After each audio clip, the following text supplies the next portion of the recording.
Magandang hapon po mga kababayan. Kayo'y nakikinig dito lamang sa Radyo Migrante. O di ba? Heto na naman tayo. Ako po si Waynes, kasama nyo sa kwentuhan at kulitan, pati na rin sa pagserbisyo sa bayan. Ayan, nandito na naman ako. It's been a while. Namiss ko kayo. Ako po si Amihan. Kamusta ang menu po so far?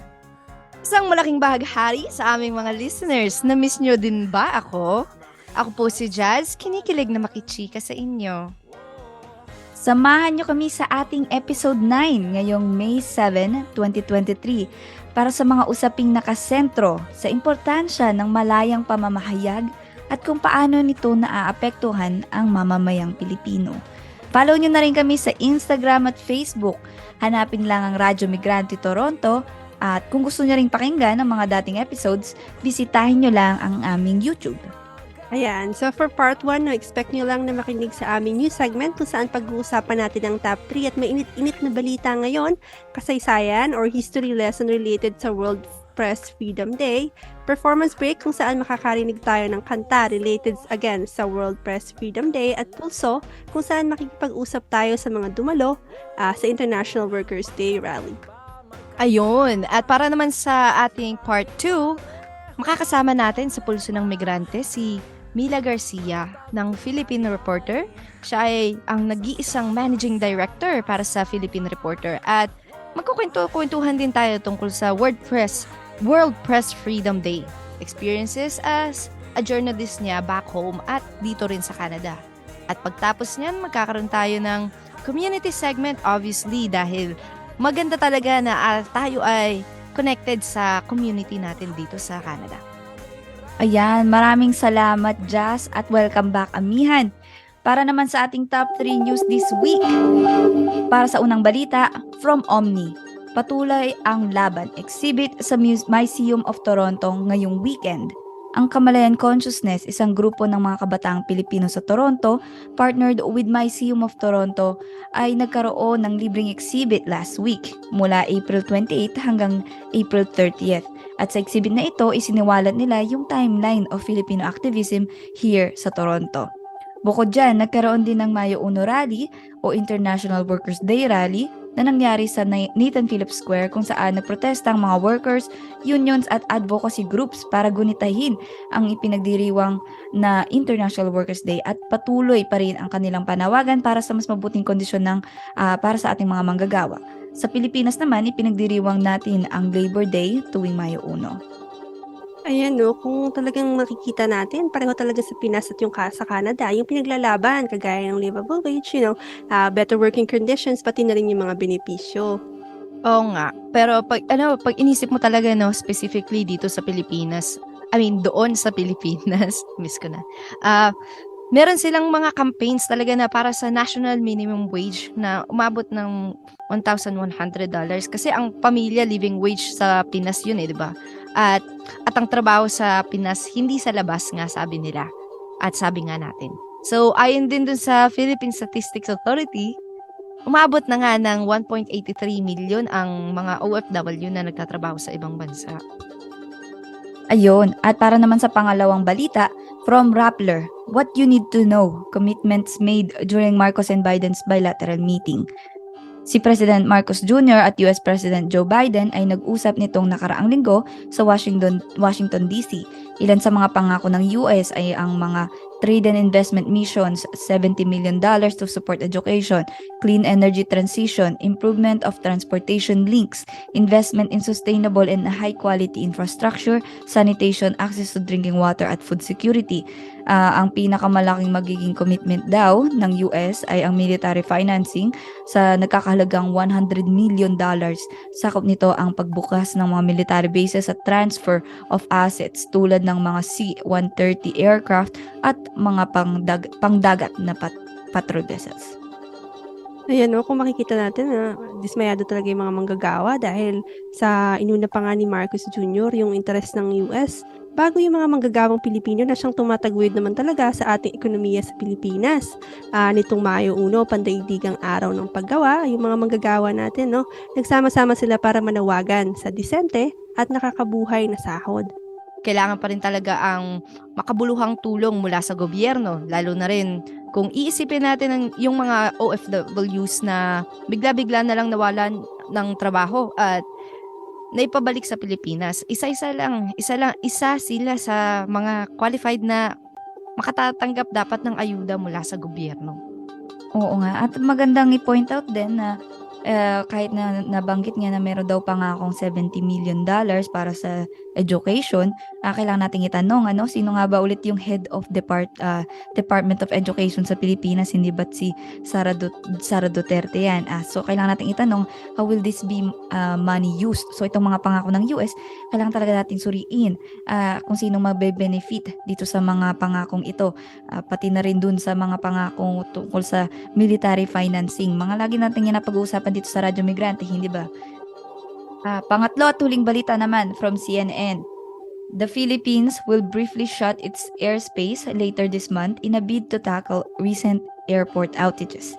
Sa dalawang instances ng power outages na naganap sa NAIA noong New Year's Day at Labor Day, ilang daang flights ang nakansela at humigit kumulang 10,000 tao ang naapektuhan. Dahil sa malaking abere na ito, nagkagulo-gulo ang mga tao sa airport.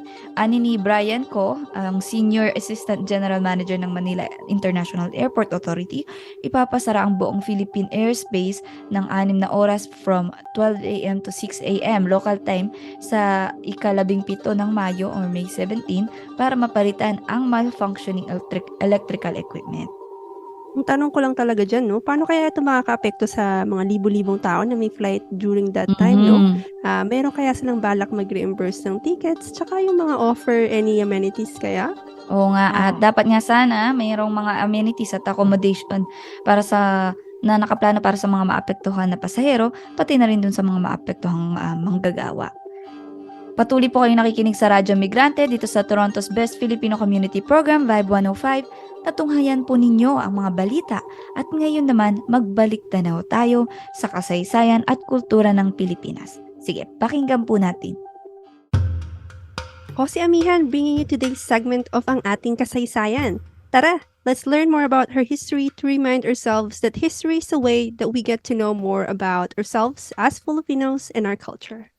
So ayan, simulan na natin ang history lesson ngayong araw.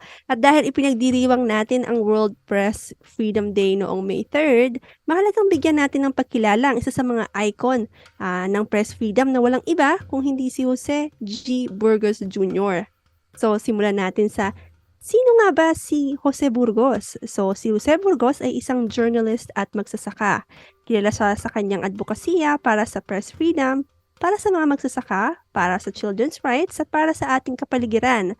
At noong taong 2000 nga, pinigyan ng parangal ng International Press Institute si Burgos bilang one of the 50 World Press Freedom Heroes of the 20th century.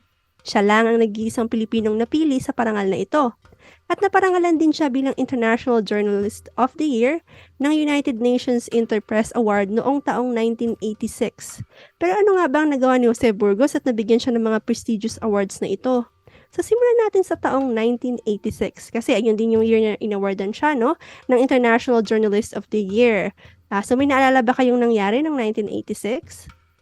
So kung ang sabi nyo ay People Power Revolution, tama kayo. So si Jose Burgos was given an award dahil sa kanyang pagsisiwalat ng katotohanan tungkol sa diktadoryang Marcos sa kanyang publication o pahayagan na Forum, no? So pinakulong siya ni dating diktador na Marcos Sr. kasama ang mga staff member ng publication, pero nang sila ay lumaya, nag-publish agad sila ng pahayagang malaya o tinatawag na independent newspaper.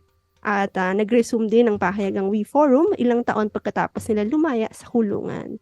At ito ngang nang kasagsagan ng represyon noong panahon ni Marcos, isiniwalat ng Forum ang peking medalya na natanggap di umano ng dating diktador. So makikita talaga natin dito na si Jose Burgos ay journalist, no, para sa bayan. Wow, thank you sa pag-share Amihan. I didn't know about Jose Burgos before. Sumabuhay para sa mga journalists for the people katulad ni Jose Burgos. Kasama na rin dito ang community journalist na ito ang pag-isipan ko na si Frenchie May Cumpio.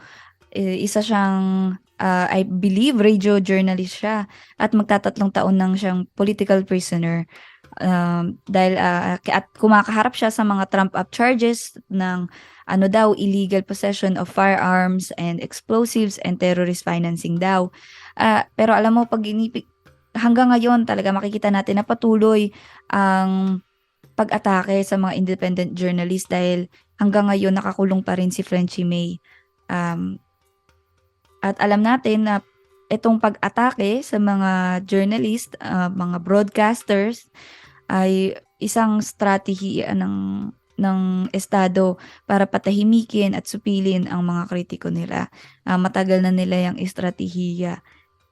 Kaya talaga panawagan, isa sa mga naisip ko, for World Press Freedom Day, panawagan na i-dismiss na yung mga fabricated charges at palayain na ang community journalist na si Frenchie May Cumpio. Di ba?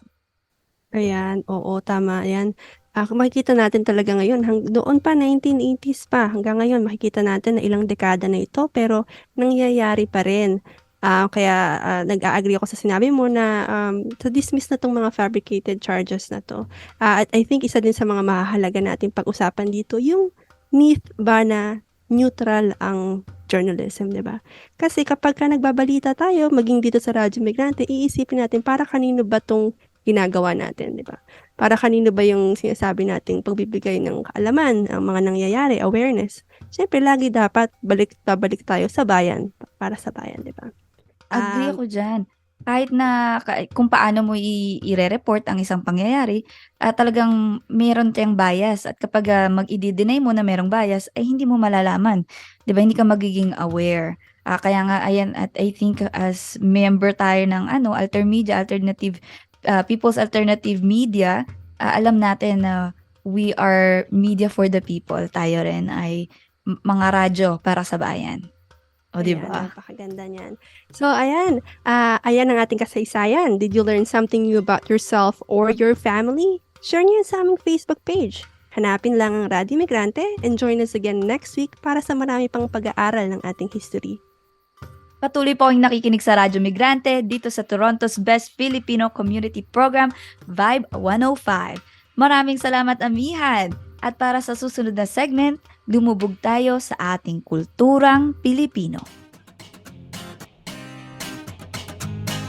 Ngayon naman para sa kulturang Pilipino, ako si Jazz.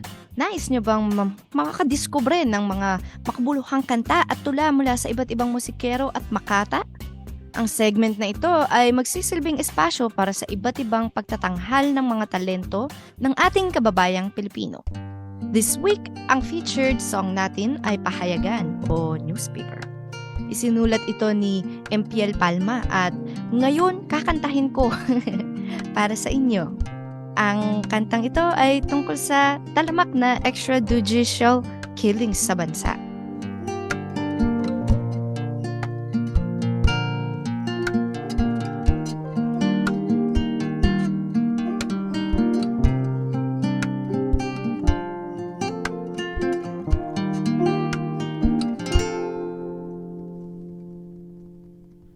Pagising sa umaga, narinig niya sa radyo balitang nakakatakot pakinggan. Hindi lang isang tao, kundi marami pa ang magkakasamang pinaslang. Kulay dugo ang kulay ng bawat pahayagan. Tila isang laro na lamang pang pagpaslang. O kay raming buhay na ang nasayang sa walang tigil na pagyurak sa pantaong karapatan.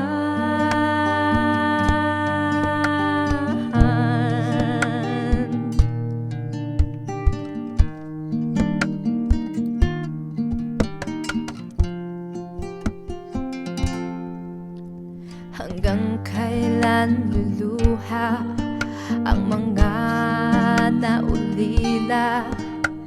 Hanggang kailan sila magdurusa? Nasaan ang katarungan na naghihintay sa walang... Ayan, so naalala ko talaga dito yung nasabi ni ICHRP or International Coalition of Human Rights in the Philippines Global Council Chairperson na si Peter Murphy, na si President Bongbong Marcos ay ipinagpapatuloy lang yung counterinsurgency program nga ni dating Administrasyong Duterte. Dahil dito nakikita natin na nagresulta ito talaga ng talamak na human rights violations. Oo, alam mo mula kay Duterte hanggang sa rehimen ngayon ni Marcos, walang tigil ang pagraretag, paghaharas sa mga civilians at indiscriminate firing and bombing sa mga komunidad. Alam mo last week na pag-usapan nga natin dito sa radyo ang brutal na pagpatay kay Benito Tiamzon at Wilma Austria Tiamzon along with 8 other members. Sabi nga ng ICHRP, sila ay nahuli ng Armed Forces of the Philippines na buhay at unarmed pero dapat silang tinratong prisoners of war. Pero alam natin ang ginawa sa kanila, tinorture sila, pinatay at pinasabog ang kanilang katawan. Ito ay mga violations sa Comprehensive Agreement on Respect of Human Rights and International Humanitarian Law o CARHIL na kung saan pinirmahan ang isang agreement na pinirmahan ng Government of the Republic of the Philippines pati na rin ng National Democratic Front of the Philippines. At dagdag ko rin dyan, yung ngayon, urgent na panawagan mula sa Cordillera Human Rights Alliance na isurface si Dexter Capuyan at si Jean Rose Jamil de Jesus, mga civilian yan na niretag ng military at pulis nito lang. They've been missing since April 28th. Maraming salamat sa mga comments nyo at valuable informations. Muli ako si Jazz, lagi nyong maasahan na maghahandog ng makabuluhang musika, tula at marami pang iba na nagdidiwang ng kulturang Pilipino. Dito lang sa Radyo Migrante, 105.5 FM. Sa ating PULSO segment, pakinggan natin ang mga saloobin ng mga umattend ng International Workers' Day Rally noong April 30th, 2023. My name is Esra and I'm an international student here. I'm from QP. I'm a teaching assistant at York University. My name is Philip Fernandez. I'm with I'm with CPCML, and we are here as the May Day demonstration. Because we are one working class, all of us from different parts of the world. Everybody's here. This is my first time in Canada attending the rally for the May Day. So I really wanted to see the environment and see whether this is going to be the useful venue for us, like international students, to defend our rights as well. This is the day when we come together and show our muscle throughout the world. And at different stages, it may be small sometimes, but at other stages, it takes the world. For me, it's freedom, and all people, especially proletariat, have to unite, and we should change the system because we are victim of the capitalism, white capitalism. It means a lot, but I believe it is not really prioritized here in Canada. Yeah, especially thinking that, I have been working here for almost 4 years, but still I don't have the necessary entitlements. Migrant workers, they're all fighting for their rights. And the main thing that is missing is that we have to have political power so that we can decide. And we need co-op housing throughout Canada and the world. We can't have to have public housing, social housing, just like we have public medicine. And we must not lose our public medicine, and we must take our public housing. Is for workers' control and workers' management of all essential industries, for open borders and end to all anti-immigrant laws, and for absolute free movement of all people. Yeah, I believe there needs to be different care relations for especially international students, because our work experience here is not counted as a real work experience just because we are holding full-time student status. This might be the first and foremost change. While the living cost is increasing a lot here in Toronto, especially the housing, the food, groceries, and everything that, I believe the salaries need to be increased accordingly, thinking through the high inflation rate is happening right now in Canada. Yeah, that's the second thing I believe. At iyan po ang ating pulso ng migrante sa linggong ito. Maraming salamat sa mga umattend ng International Workers' Day Rally at sa pagbabahagi ng kanilang karanasan. Patuloy po yung nakikinig sa Radyo Migrante dito sa Toronto's Best Filipino Community Program, Vibe 105. Huwag kayong aalis mga kababayan. Makakasama natin mamaya si Mila Astorga-Garcia, ang nag-iisang Managing Editor para sa Philippine Reporter.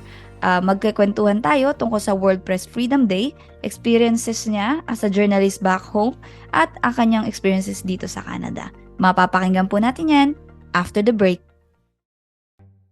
Ayan, ako po ang inyong host. Ako po si Waynes para sa ating Pinoy TaU segment o Pinoy Talakayan at Usapan. Dito natin mapapakinggan ang talambuhay ng ating mga kababayan na migrant workers, international students at iba pa. Halina't pakinggan natin ang fresh na perspectives ng ating mga kababayang Pilipino. Today's featured interview, makakasama natin si Mila Astorga-Garcia, ang Managing Editor of the Philippine Reporter. Ito ay isang Filipino newspaper that is being distributed in Toronto. Sila ni Mila at ang kanyang asawa na si Hermie Garcia ang nag-found nitong Philippine Reporter. Mila Garcia is also a martial law survivor who was a journalist during the time of Marcos' dictatorship. Other than being an editor for the Philippine Reporter, she is also a researcher, author, a mom, and a book editor. Tara pakinggan natin ang interview ni Hana sa Managing Editor of the Philippine Reporter na si Mila Garcia. Thank you so much, Tita Mila, sa pagpa-unlock ng aming invitasyon para i-guest ka sa Pinoy TaU or Pinoy Talakayan at Usapan. Kamusta po kayo, Tita Mila? Mabuti, at saka the pleasure is mine. Salamat na isinali ninyo ako dito sa Radyo Migrante. Yeah, maraming salamat din po, Tita. So, Tita, pwede po ba nyo kaming to tell us about yourself po? Okay. Ako si Mila Astorga-Garcia. I am turning 74 soon. I am a mom and married also to a journalist. And I've practiced journalism. My husband and I have practiced journalism for 54 years in total. 54. Umpisa ng 1969, the year we got married. We started journalism sa Pilipinas, and then nung pumunta na kami sa Canada, tinuloy pa rin namin. Oh, ang galing po. So, kailan po kayo dumating sa Canada? Dumating kami noong 1984. Nauna si Hermie ng about 3 weeks. Tapos sumunod na ako, tsaka yung 3 anak namin as landed immigrants. So we came here as landed immigrants, bali permanent residents muna, tapos naging Canadian citizens. So, Tita, you mentioned po na both you and Tito Hermie are journalists even back home in the Philippines. Pinagpatuloy niyo po ba yun dito sa Canada? Pwede niyo po ba kaming kwentuhan kung ano po yung inyong karanasan? When we started journalism, it was actually in a community paper, the Dumaguete Times, which Hermie with some friends and myself included, established in 1969. The reason that it was in Dumaguete because we were both UP students, and at that time, during the height of activism, ferment in fighting for a better situation in the country. This was before martial law. Student activists tried to go out of the campus where we were activists and see what was out there, right? So we ended up in Dumaguete. Hermie and our friends saw that there wasn't any community paper and there were issues in Dumaguete such as the student movement, student strike, at Silliman University, in which the students were asking for better student welfare and the usual student issues of rising tuition costs And there were also other community issues. And because there wasn't any paper, it was thought that best that maybe a paper could be established there. So we did that. The Dumaguete Times covered issues about what was happening in Dumaguete, the town, as well as other nearby towns. And issues like peasant oppression also came into the picture. The paper, unfortunately, was able to publish only 5 issues because on the 5th issue, there was a big expose on peasant oppression by the landlords. And there was, on the front page, a picture of a peasant family barbed wired by a landlord wanting them to get away from the land. In other words, the land was being grabbed from them, right? At about that time, we just found out that we were being arrested. We were being arrested for something else, and it was very surprising for us. And tita, yeah.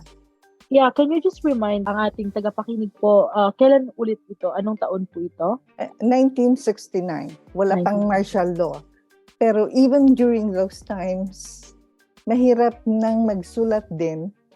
And it was like for us, a baptism of fire. We didn't realize ganun pala ka-dangerous, lalo na sa probinsya na malayo-layo sa Manila, where the media was, right? Kaya nga ang mga repression, marami din sa probinsya ang nangyayari sa journalists and even activists dahil wala doon yung sentro ng media, especially nung wala pang mga internet. So that was the situation then. So issues like peasant oppression, nandun na. Andun din yung students seeking for better education situations for themselves, right? And so sa iba't ibang sektor, mayroon na talagang nakikitang issues. And the idea of putting up a paper was to capture this kasi wala namang dyaryo nun. We were students then sa UP, and that was during the summer of our 4th year that we went there. Hindi namin alam kung magtatagal kami or what, but that was the start of our journalism nung talagang naglakas loob maglabas ng newspaper yung mga kabataan. I was 20, Hermie was 22. Everyone in the staff was also young, and we were just volunteers. Hindi naman akalain mapasabak kami sa napakalaking issue na an occurrence in the nearby province, not in Negros Oriental where Dumaguete is. There was a reported exchange of fire between the police and rebels, and policemen were killed and rebels were captured. Doon nangyari yun sa Negros Occidental, in a place we had not been to. All of a sudden, may mga pumunta sa Dumaguete Times office to say na yung mga staffers ay inaaresto in connection with that incident. So, parang yung mga nangyayari ngayon, Pilipinas, mga krimen na nangyayari sa ibang lugar, i-connect sa mga walang kinalaman ng mga journalists o mga activists. And I can go into that later, for instance, by citing that some journalists are in jail for crimes they didn't commit. Crimes ito na criminal offenses. So parang yung nangyayari ngayon, nangyari noon, ano? Opo, tama po. So, sa sinasabi niyo po dito, ang akin pong reflection po ay yung nagaganap na mga experiences ng ating journalists, like trumped up charges, getting tawag dito, na na-frame sila for something they didn't do just because of the work that they're doing. That's right. Red tagging, kasi may red tagging nung mayroon na kaming ine-expose sa dyaryo kung ano-anong sinasabi ng mga pulis na yung kahit papaano nakakarating sa amin o kaya binabato sa gabi yung office. Yung nakakatakot ba yung harassment threats na ibig sabihin itigil niyo yung dyaryo. Finally, hindi namin akalain umabot ng magkaka-arestuhan tapos makukulong.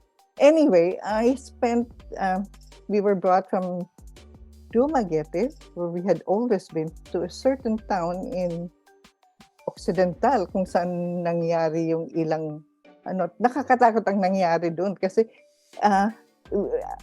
hiniwalay kami ni Hermes, siya sa jail with the others, ako naman mag-isa lang dinala sa isang mansion ng isang mayaman na asendero sa gitna ng sugarcane field ng gabi. Akala ko wala na, end na ito, baka kung hindi. Anyway, I was interrogated in that mansion in an adjacent building which turned out to be a radio station owned by the Sendero.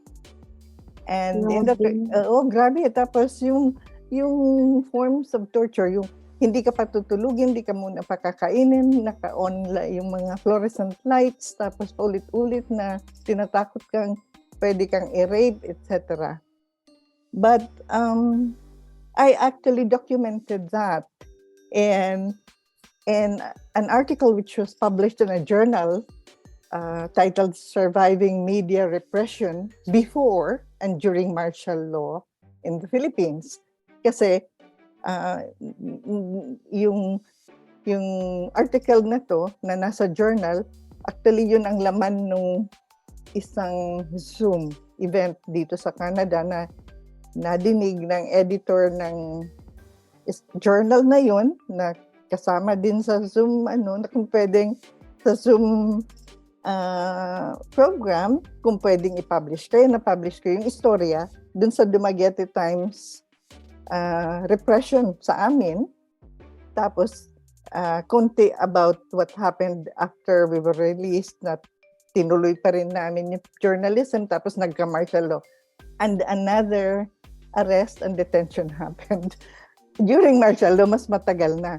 Pero yung in both arrests and detention, we were tortured and we were threatened and we were asked in many ways to pressured to become to sign documents or become state witnesses, at i-offer pa sila ng interrogator sa nag-o-offer ng bigyan kami ng dyaryo kung yun ang gusto namin, pero nasa panig nila, which of course we didn't go for. At kaya mas mahirap yung kalagayan namin ng detention. Anyway, that is a plight of journalists, not just us, not just me. Ang masakit pa hanggang ngayon patuloy. So before martial law, during martial law, and even after, right? Supposedly walang martial law ngayon, although the conditions of martial law seem to exist even up to now. Grabe po pala ang inyong karanasan, Tita Mila. Maraming salamat po for sharing that with us. Na-mention niyo po na experiences niyo po before and after martial law. Masasabi niyo po ba na ito yung dahilan bakit kayo pumunta sa Canada? Matapos po kayong kasi ma-release, no? Nang na-release kami, we continued with our journalism. I was with Business Day as a reporter. Business Day, it's the Southeast Asia's first business daily. Tapos si Hermie naman napunta sa Times Journal and an Observer magazine. So we continued writing, right? Okay lang. We had 3 kids. Pero napansin namin, hindi talaga tumitigil ang harassment. Yan, dun pa yung possibility, baka mamaya hulihan uli. Kasi may mga reports na pwedeng umigting uli ang repression.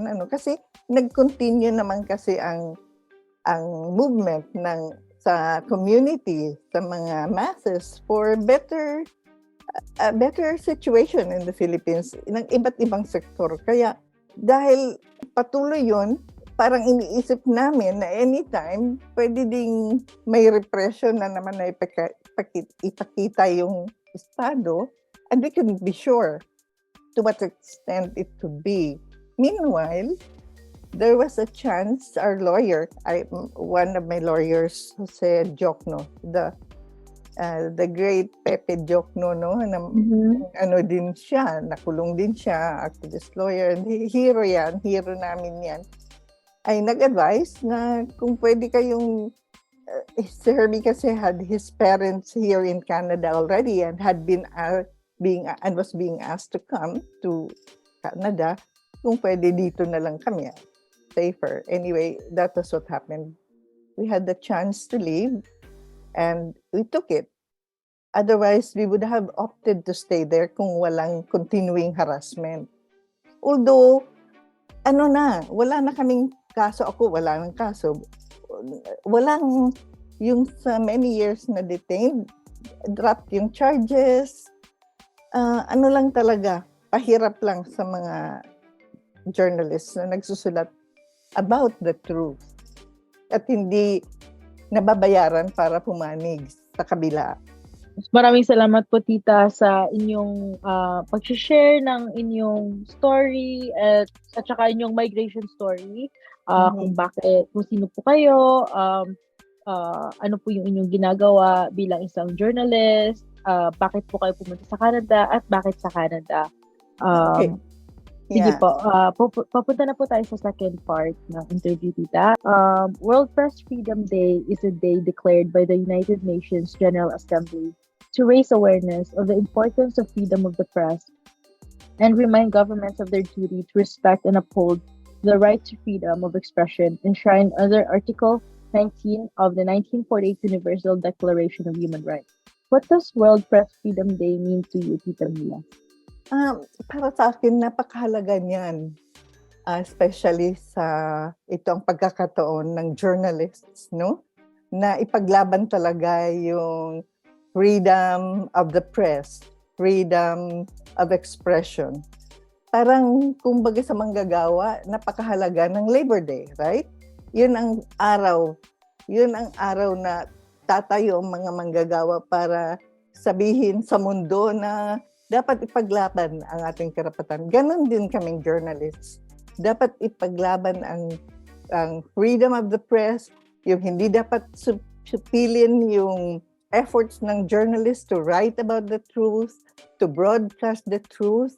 At it's also a call for everyone, all sectors in the world, to recognize the need for respecting press freedom. Maging government sila, institutions, international, NGOs, at lahat. Kung kaya naman, yung UN, UNESCO, no, every year, pag ganitong may World Press Freedom Day, mayroong conference na nag-gather ng journalists, tapos pinag-uusapan yung na mayroong pa ring repression, may mga biktima pa rin na dapat tulungan, no?